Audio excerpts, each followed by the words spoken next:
O Rodriguinho fez uma jogada absurda no segundo gol do São Paulo contra o Atlético Paranaense. Por que ele não está sendo tão elogiado quanto deveria? Se fosse o Estevão, o Endrick ou o Neymar, tinha um monte de São Paulino elogiando até agora. Quando é um dos nossos, está proibido exaltar?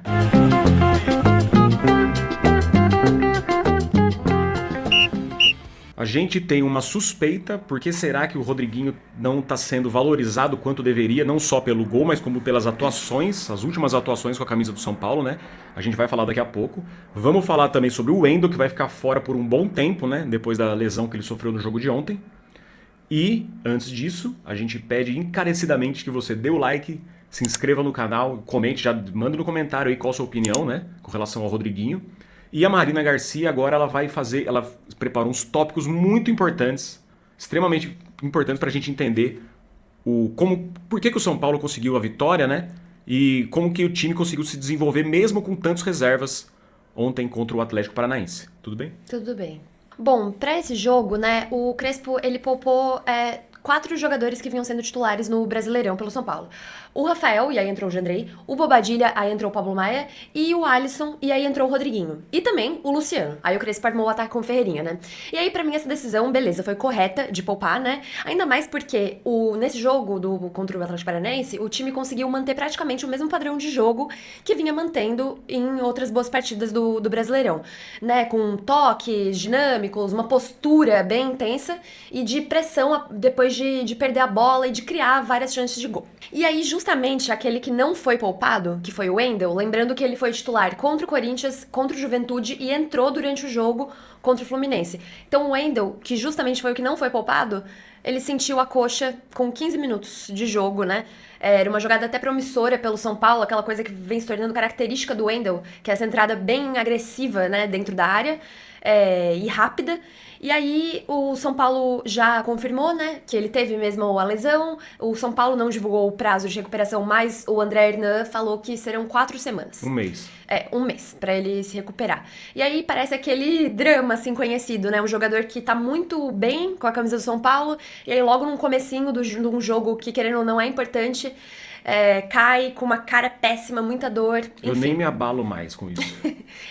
Antes a gente ficava aqui em casa arrancando os cabelos, hoje já fica uma resignação completa, né? Mas aí foi a entrada do Enzo, que eu vou falar daqui a pouquinho, um pouquinho mais pra frente, que ele acabou conseguindo imitar um pouco o Wendel nesse primeiro gol do São Paulo, né? Só que, falando em gol, a primeira chance de gol do jogo foi do Atlético Paranaense.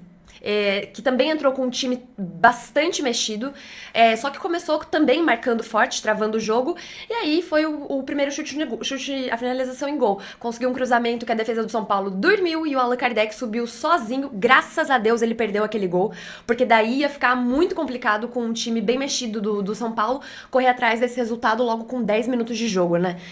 Tanto que até porque depois disso, o Atlético Paranaense ele se fechou completamente, então isso com 0-0. Você imagina se tivesse com 1-0 o nível da retranca que eles iam fazer, e aí não sei se o São Paulo ia conseguir furar essa retranca, né?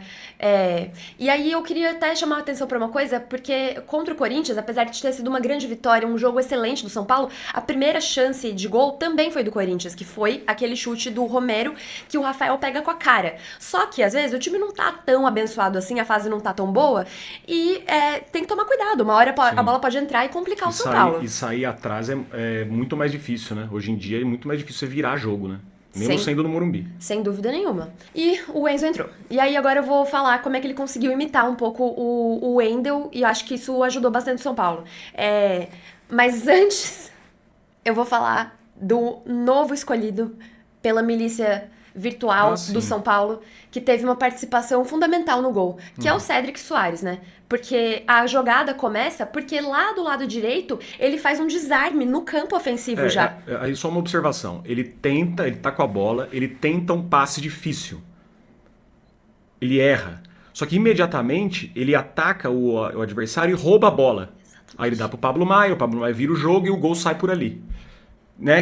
Que é aquilo que a gente fala, né? Você usar dentro do campo, o Crespo falou isso na coletiva também.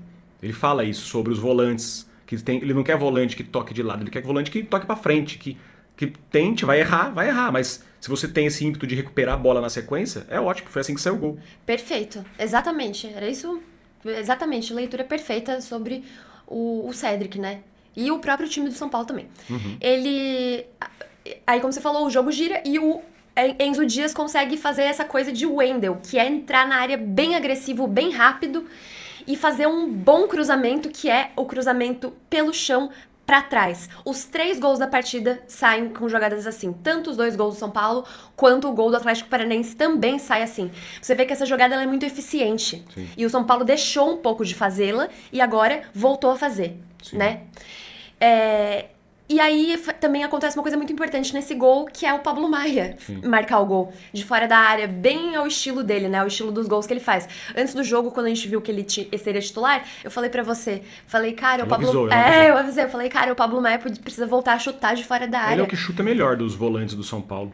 Acho que de todos os jogadores do São Paulo, quem chuta melhor de fora da área, quem tem esse melhor fundamento é o Pablo Maia. E aí é um desperdício você ter ele em campo e não fazer isso. Então, graças a Deus ele fez, e a primeira, tanto ele é tão bom nisso, a primeira já fez gol. É muito bom pro jogador, muito bom pro São Paulo. E abriu o caminho ali pro São Paulo conseguir se impor ainda mais, porque o Atlético Paranaense não fez nada. Só que daí, no segundo tempo, o Odair Hellmann, que estava muito nervosinho, colocou sua cavalaria, né? O Zapelli, que é o meia argentino, e o Viveiros, que é aquele centroavante que a gente tinha comentado no vídeo de pré-jogo dessa partida. E aí, eles melhoraram bastante, mesmo não levando tanto perigo pro gol do Jandrei, né? Melhorou bastante o jogo e dificultou bastante pro São Paulo, né? E, em contrapartida, os jogadores que entraram do banco do São Paulo não entraram querendo muita coisa no jogo, né? Vamos combinar. Eu nem condeno os toques de calcanhar, que tem muita gente, não é pra tocar de calcanhar. Eu acho que, dependendo do lance, se ele progredir, como progrediu algumas vezes, eu acho um recurso válido, né? Mas eu acho que foi mais uma postura. Eles não entraram nessa postura que a gente fala de recuperar a bola rápido, de ajudar. Não gostei muito da entrada. O Bobadilha eu achei que entrou direito, sim. Mas de quem eu tô falando? Que eu adoro esse jogador, mas eu não achei que ele fez uma boa entrada ontem, que é o Luciano. Então o São Paulo, pra mim, ele não pode se dar o luxo de ficar nessa... tanto faz... porque a boa fase, o futebol é muito volátil, a boa fase vira crise rapidinho, e o São Paulo, se não tomar cuidado com todos esses detalhes, pode ser que caia numa armadilha que a gente tem que evitar, né? E aí, o segundo gol, que parecia encaminhar o confronto. Daqui a pouco a gente vai falar, né, do Rodriguinho. Jogada absurda, espetacular, jogada de craque, jogada plasticamente muito bonita. Duvido vocês falarem aí, faz tempo que não tem um lance tão bonito igual esse. Que serve o Ferreirinha, que pra mim tava fazendo um excelente jogo, muito bom. Não só com o drible, mas com cada passe que ele deu. Um passe pro André Silva lá, muito bom mesmo. E aí... Só que daí você sai de uma sensação que você ia fazer o 3-0 pra um 2-1, certo? O gol dos caras sai aos 42 minutos por uma desatenção dos jogadores de defesa do São Paulo. Eu acredito que o Sabino e o Enzo, eles acharam que não ia dar em nada, já tava acabando o jogo, mas não tava acabando, tinha ainda um bom tempo ali de jogo. E eles demoram pra chegar, demoram pra dar o bote, né? E vamos ser sinceros, que foi uma cagada absurda, com perdão da palavra, né? Mas foi. O Jandrei, pra mim, não tem culpa no gol, mas a verdade é que um goleiro que tá tão marcado, ele precisa fazer alguns milagres e a verdade é que ele não faz, né? Mas... o que daria pra esperar dele era um milagre, né? Era um milagre. E, enfim... Mas aí foi isso, e eu acho que esse golzinho aí, ele deixa o Atlético Paranaense vivo no confronto. Complicou um jogo que tava sendo relativamente tranquilo pro São Paulo, né? E acaba dificultando que o São Paulo até faça algum tipo de planejamento mais factível para o jogo de Curitiba, de poupar e tudo mais. E dá uma preocupação também, porque será que o Atlético Paranaense vai vir tão desmobilizado e tão mexido, sendo que eles só precisam de um gol naquele campo lá sintético da Arena da Baixada, da Liga Arena. Então, será que eles vão tão mexidos? Eu acho que eles vão até ficar mais mobilizados, que eles sempre entram na maldade com o São Paulo, ainda mais precisando de um gol. E o São Paulo teve uma medida ali de que é muito mais difícil quando esses titulares estão. Então, será que eles não vão botar os titulares logo lá na Liga Arena no jogo de volta? O São Paulo não vai ter mais dificuldade? Enfim. Agora sem o Wendel, então, ficou ainda mais complicado para poder escalar time, né? Porque um mês fora, você tem o Enzo, não pode esfolar o Enzo, e tem o Patrick, né? Ficou com gosto amargo esse gol, mas eu não tô sendo negativa, não. Eu acho que a vitória é importante, vantagem é vantagem. Acho que o Crespo pode saber sim trabalhar bem com isso, mas o fato é que é um ponto de atenção que o São Paulo tem que ter. Não precisa, sabe assim, tomar esses gols de um time, como foi com o Fluminense, por exemplo, não tava agredindo nada o São Paulo. E fez o gol lá com o Samuel Xavier. E agora a pergunta que não quer calar. Mas por que será que o Rodriguinho não tem essa valorização da própria torcida do São Paulo? Dos comentaristas que são São Paulinos, jornalistas e tal. Por que não, diante do que ele fez, né? Que ele fez um lindo lance, tem jogado muito bem, mas por que não tem essa valorização? O Rodriguinho é um excelente jogador. Você vê que ele é um canhoto, ele tem muita técnica, e o que falta pra mim é confiança pra ele. Pra ele conseguir, ele assumir o posto, assim, de quando ele está em campo, de ser o camisa 10, né? E eu acho que ele não é tão valorizado assim, porque ele já teve um filme dele muito queimado já, por essa milícia digital São Paulina aí, que desde o começo, o Rodriguinho, não sei o quê, que desde, faz 5 anos que estão nessa, ele machucou muito também, não tem jogado muitas vezes, mas todos os treinadores que passaram, desde a época que ele tá no profissional, dão moral pra ele, né? E o que falta é essa confiança dele assumir esse protagonismo, e da torcida também... parar de implicar, né, cara? Porque é o seguinte, eu acho que ela implicou lá atrás, não implica hoje. Hoje ele é meio assim, um jogador meio lado B, mas ele pode ser fundamental pro São Paulo nessa sequência da temporada aí. Sem Oscar e Lucas, né? Com o Matheus Alves vendido. Então, enfim, acho que é isso. Concordo plenamente. Eu acho que trata-se de um jogador extremamente talentoso. Isso é claro. Você vê na hora que ele pega na bola. Tudo. Domínio, passe, drible, chute de fora da área, criatividade. É recurso. Isso é raro no futebol. Não dá pra ser desprezado. O que eu quero dizer é, você pega, se esse fosse um lance, como a gente falou na abertura, feito por Estevão, Endrick, Neymar. Tinha muito São Paulino que eu não sei se quer ficar fazendo fita com outras torcidas, que também é um negócio que tem que chamar aí o Jung pra poder explicar, porque não é possível. E a Thaís se rasgando, não, é muito bom de bola, não, o cara é brabo, não, que não sei o quê. Cara, e aí quando o Rodriguinho faz um lance desse, meu Deus do céu, ele desacelera a passada, ele acelera, ele pedala, ele dribla, ele dá o tapinha, ele ganha em velocidade. Mas era o Léo Pelé e eu sei lá, gente, e daí? Quantos times aí que são times de menor expressão, com jogadores não tão bons, e acontecem esses lances desses jogadores que eu falei, e fica todo mundo se rasgando, tinha gente chorando, se fosse um desses jogadores, meu Deus do céu, tinha gente chorando até agora. E aí, porque é o Rodriguinho, que é da base do São Paulo, que ainda não conseguiu se firmar, você vai ficar se furtando a viver o momento de um cara com a camisa do seu time fazer um lance tão lindo desse, e você vai ficar tipo, se podendo, não pode elogiar muito. É claro que pode elogiar muito. É difícil você ver um lance desse. Difícil de ver.